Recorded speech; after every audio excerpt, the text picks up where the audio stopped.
All right, let's dive into the story of a car that is so much more than just a car. We're talking about a true legend, a performance benchmark that has dominated for 4 decades and, honestly, a cultural icon. We are, of course, talking about the BMW M3.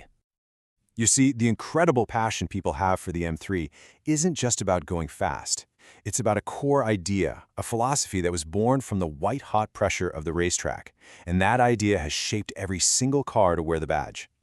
And that story, it absolutely begins on the track.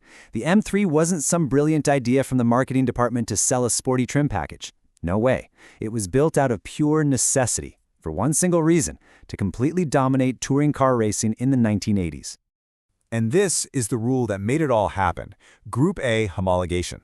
Basically, to go racing, BMW had to first build and sell a bunch of road-legal versions of their race car to the public. Now think about that for a second. The M3 you could buy in a showroom only existed so the race car could exist. That is completely backwards from how almost every performance car gets made today. So that first M3, the legendary E30, was basically a race car with a license plate. You see those iconic boxy fenders? Not for style. They were there to cram wider racing tires underneath. That huge rear wing?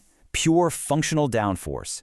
Every single piece, right down to its screaming S14 engine, which had roots in Formula One tech, was there for one reason and one reason only: to win.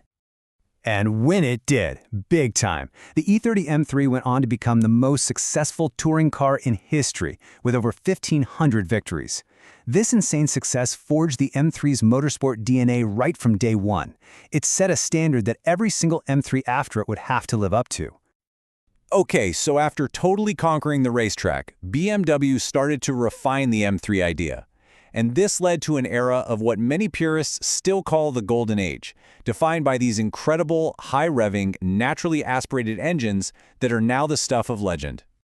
You can see this incredible evolution right here. In '92, the E36 comes along with this super smooth inline-six, making the M3 a much more usable daily car.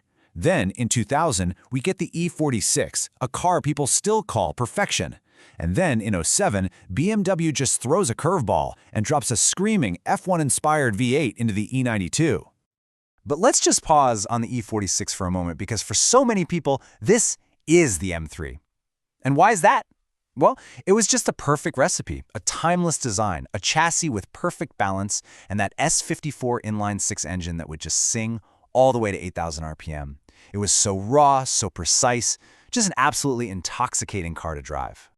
But that relentless push for performance just didn't stop. Just when you thought 8,000 RPM was the absolute peak, BMW followed it up with the E92's V8, which revved all the way to an insane 8,400 RPM. It was the last of its kind, the grand finale for the naturally aspirated M3.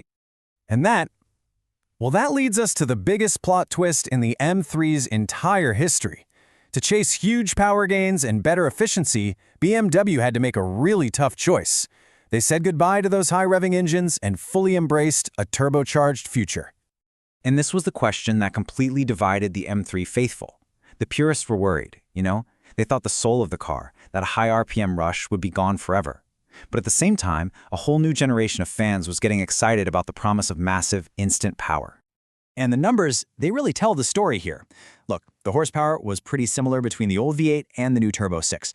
But the torque, that's what changed everything. The F80 M3 had over 100 pound-feet more torque, and it was available way, way lower in the rev range. The car's entire personality changed overnight. It went from a high-revving scalpel to an absolute sledgehammer of acceleration. And that brings us to the M3 of today, the G80. And yeah, we know the design is controversial, but you absolutely cannot argue with its performance.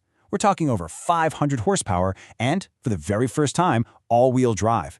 This thing can launch faster than some exotic supercars. It's a digital, brutally powerful, and completely unapologetic beast. So, after all these twists and turns, from 4 cylinders to 6 to a V8, and now to twin turbos and all-wheel drive, what is it that really connects all these cars? What's the fundamental DNA that makes an M3, well, an M3? I think it really boils down to these 4 things. First, you've got to have that precise, perfectly balanced chassis. Second, the engine has to have real soul, whether it screams its head off or punches you with torque. Third is that special magic of being a comfortable daily driver that you can also take to the racetrack on the weekend. And finally, you can always feel it, that motorsport DNA that started it all.